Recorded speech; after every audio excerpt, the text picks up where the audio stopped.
Assalamualaikum warahmatullahi wabarakatuh. Perkenalkan, nama saya Mayang Nurmaya Sinta. Saya dari Prodi Kebidanan Program Sarjana Terapan semester 8.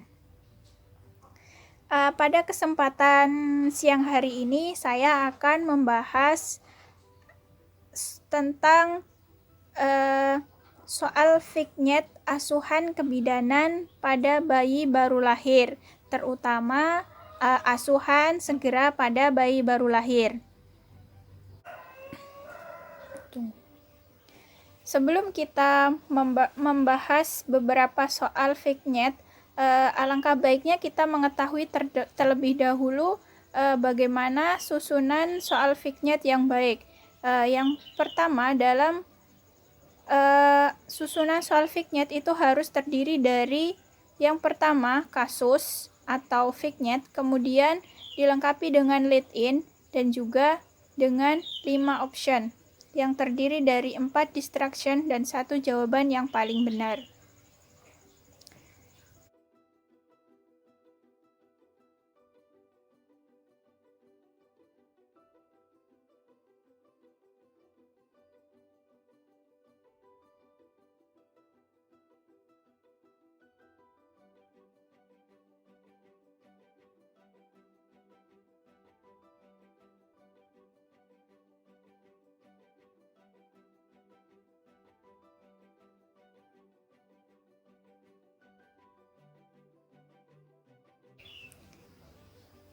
Kita akan membahas nomor 1. Lead-in dalam soal ini yaitu berapakah nilai Apgar skor pada bayi tersebut. Untuk pembahasan ini, alangkah baiknya kita tinjau kembali dari tabel Apgar skor. Untuk tabel Apgar skor terdiri dari 5 aspek yang akan kita nilai. Yang pertama, warna kulit. Yang kedua, denyut nadi. Yang ketiga, tonus otot. Yang keempat, aktivitas. Dan yang kelima, pernapasan.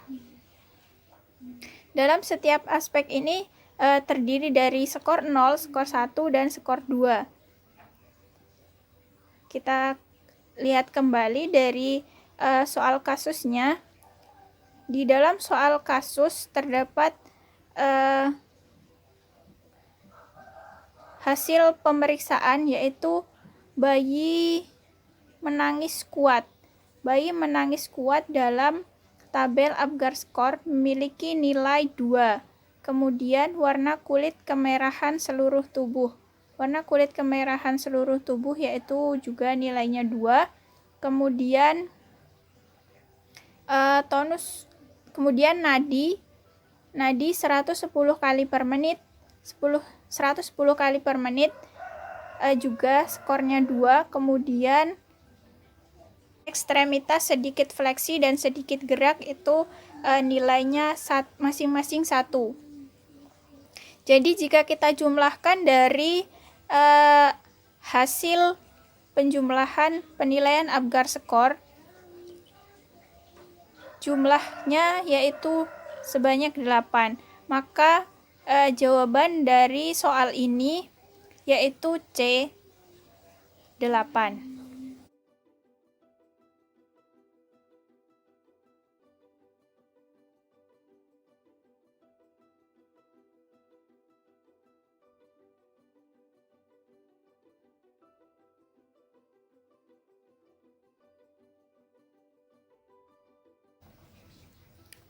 Dari lead-in ini, apakah asuhan selanjutnya yang tepat diberikan pada bayi tersebut? Nah, kita lihat kembali dari soal kasusnya. Apa saja asuhan yang telah diberikan bidan?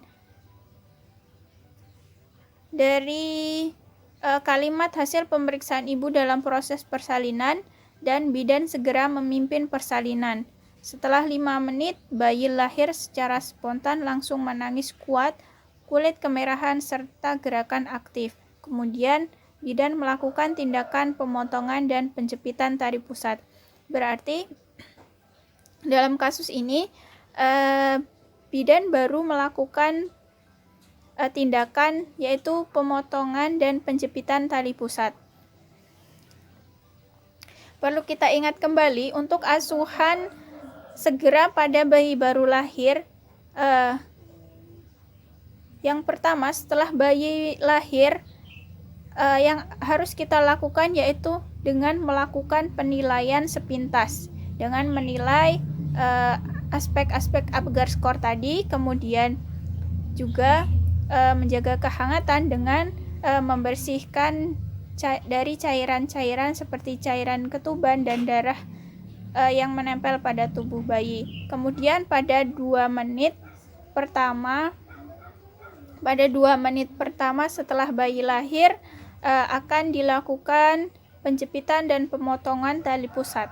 Kemudian setelah dilakukan penjepitan dan pemotongan tali pusat, kita lakukan IMD atau inisiasi menyusu dini untuk sebagai kontak antara ibu dan bayi, dan juga untuk menjaga kehangatan bayi supaya mendapatkan transfer suhu dari suhu tubuh ibu ke suhu tubuh bayi, seperti itu.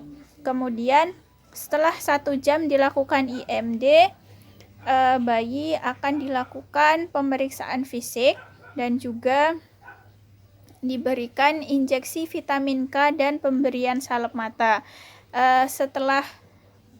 Setelah dilakukan pemeriksaan fisik dan pemberian vitamin K dan salep mata, bayi bisa dirawat gabung dengan ibu kembali, dan pada saat setelah 6 jam bayi lahir bisa dilakukan pemberian imunisasi HB0.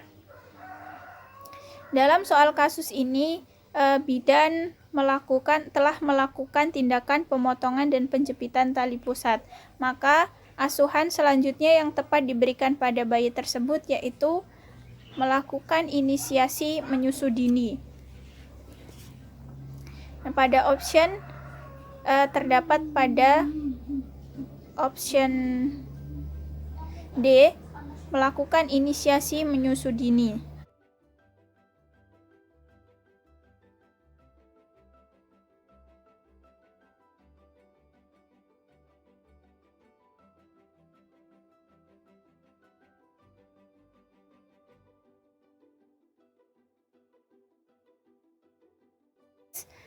Soal nomor 3. Dari lead in yang terdapat dalam pertanyaan ini yaitu apakah diagnosis pada bayi tersebut. Kemudian kita akan melihat kembali soal kasusnya. Seorang bayi perempuan lahir 1 jam yang lalu di rumah sakit. Bayi tampak rewel dan merintih. Nah, ini keluhan utamanya yaitu bayi tampak rewel dan merintih. Kemudian didukung dengan hasil pemeriksaan nadi 110 kali per menit, pernapasan 42 kali per menit, suhu 36,5 derajat Celcius, ekstremitas tampak pucat dan warna kebiruan. Dari hasil pemeriksaan nadi 110 kali per menit itu berarti masih dalam batas normal. Kemudian pernapasan 42 kali per menit juga dalam batas normal. Suhu 36,5 derajat Celcius. Suhu dalam kasus ini dikatakan cukup rendah karena batas normal pada suhu pada bayi baru lahir yaitu 36,5 derajat Celcius sampai 37,5 derajat Celcius. Hal ini masih dikatakan normal, akan tetapi cenderung rendah seperti itu. Kemudian didukung dengan pemeriksaan fisik, ekstremitas tampak pucat dan warna sedikit kebiruan. Apakah diagnosis yang tepat? Apakah asfiksia, hipotermi, hipertermi, hipoglikemi, atau tetanus neonaturum? Dari option jawaban ini perlu kita ketahui Apakah itu asfiksia? Asfiksia yaitu adalah kondisi di mana pada bayi segera setelah lahir bayi tidak menangis, kemudian tonus otot lemah, kemudian juga pernafasannya megap-megap atau kegagalan dalam bernafas, kemudian juga warna kulit kebiruan seperti itu. Kemudian hipotermi. Hipotermi adalah suhu rendah. Hipotermi adalah suhu yang rendah pada bayi baru lahir atau bisa dikatakan dengan kedinginan. Sedangkan hipertermia adalah kelebihan suhu. Untuk hipoglikemi adalah hipoglikemi adalah kekurangan kadar gula dalam darah bayi. Bisa disebabkan karena ibu yang mengalami diabetes mellitus pada masa kehamilannya. Kemudian tetanus neonatorum yaitu infeksi pada bayi baru lahir. Jadi dari hasil pemeriksaan dan juga keluhan pada bayi tersebut dapat ditegakkan diagnosa bahwa bayi mengalami hipotermia atau kedinginan. Jawaban yang tepat yaitu B, hipotermia.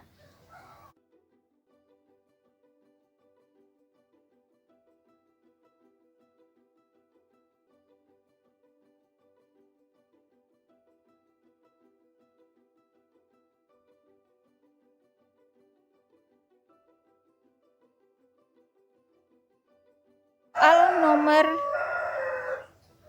4. Seorang bayi laki-laki lahir 1 jam yang lalu di puskesmas. Bayi telah dilakukan pemotongan tali pusat dan IMD. Kemudian bidan akan memberikan injeksi vitamin K.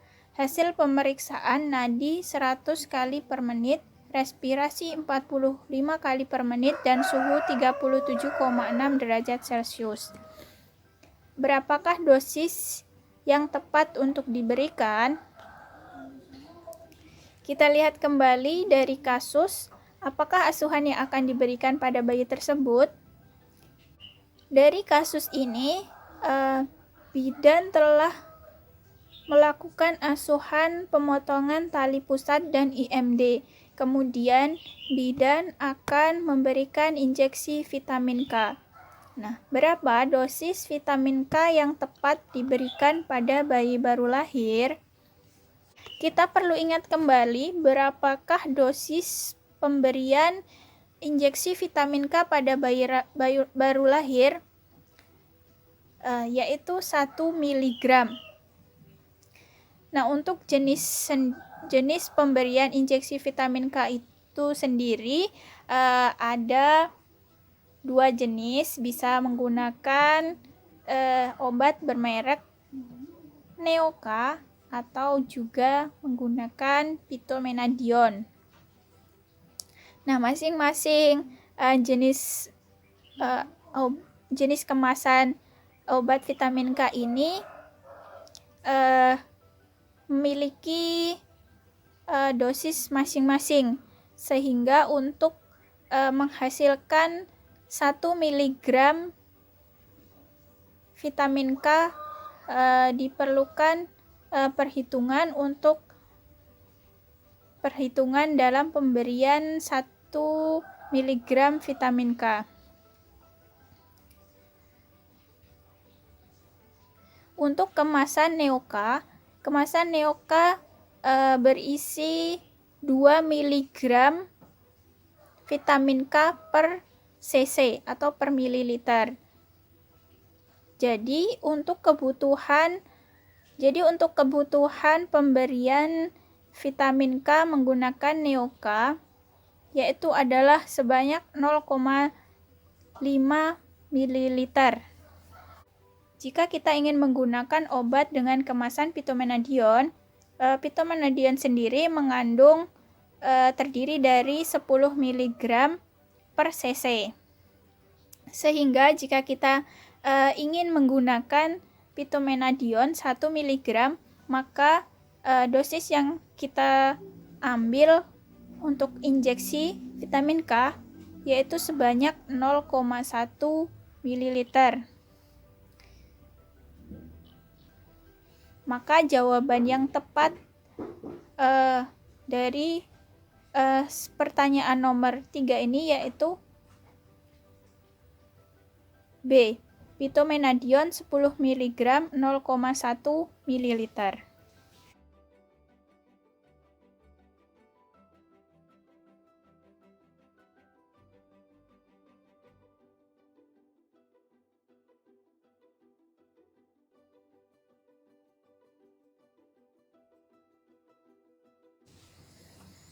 Bagaimana penata laksanaan yang tepat pada bayi tersebut?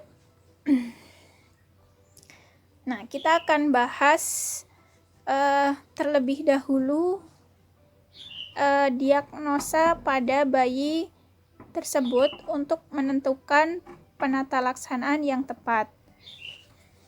Pada penilaian awal setelah bayi baru lahir, kita akan melakukan penilaian Apgar score, di mana kita akan menilai dari pernafasan, kemudian warna kulit, tonus otot, denyut nadi, dan juga aktivitas pada bayi tersebut. Nah, dari hasil pemeriksaan yang telah didapatkan oleh bidan, bayi lahir spontan, cukup bulan. Kemudian bayi tampak merintih, kemudian tonus otot lemah dan juga warna kulit kebiruan. Dari masing-masing aspek penilaian yang telah dilakukan, hasilnya yaitu 1. Maka dapat dikatakan bahwa bayi ini mengalami asfiksia. Maka apakah tindakan yang tepat untuk penanganan asfiksia pada bayi baru lahir? Penata laksanaan yang tepat pada bayi dengan asfiksia yaitu dengan langkah awal atau resusitasi. Langkah awal resusitasi yaitu dengan yang pertama menjaga kehangatan pada bayi dengan menyalakan lampu sorot dan meletakkan pada tempat yang hangat dan menjauhkan dari suhu dingin. Kemudian mengatur posisi di mana posisi kepala bayi sedikit ekstensi. Dengan kita dapat memberikan ganjal pada bahu bayi, kemudian mengisap lendir. Mengisap lendir terutama pada bagian mulut dan hidung. Tujuan melakukan ekstensi dan isap lendir yaitu untuk membebaskan jalan nafas pada bayi tersebut. Kemudian kita keringkan dengan handuk dan mengganti handuk yang pertama dengan handuk yang baru yang kering. Kemudian juga dilakukan rangsang taktil pada kaki dan punggung. Setelah itu kita atur posisi kembali. Apabila pada langkah awal bayi berhasil menangis dan terjadi perubahan pada warna kulit dan juga aktivitas bayi, maka resusitasi dikatakan berhasil. Apabila langkah awal resusitasi tidak berhasil, maka akan kita lakukan VTP atau ventilasi tekanan positif. Apabila dengan tindakan VTP bayi tidak mengalami perbaikan, maka kita harus segera melakukan rujukan ke fasilitas kesehatan yang memiliki pelayanan yang memadai untuk penanganan asfiksia pada bayi baru lahir. Maka jawaban yang paling tepat dari soal nomor 5 untuk penata laksanaan pada bayi yang mengalami asfiksia yaitu dengan melakukan resusitasi. Terdapat pada option C, resusitasi.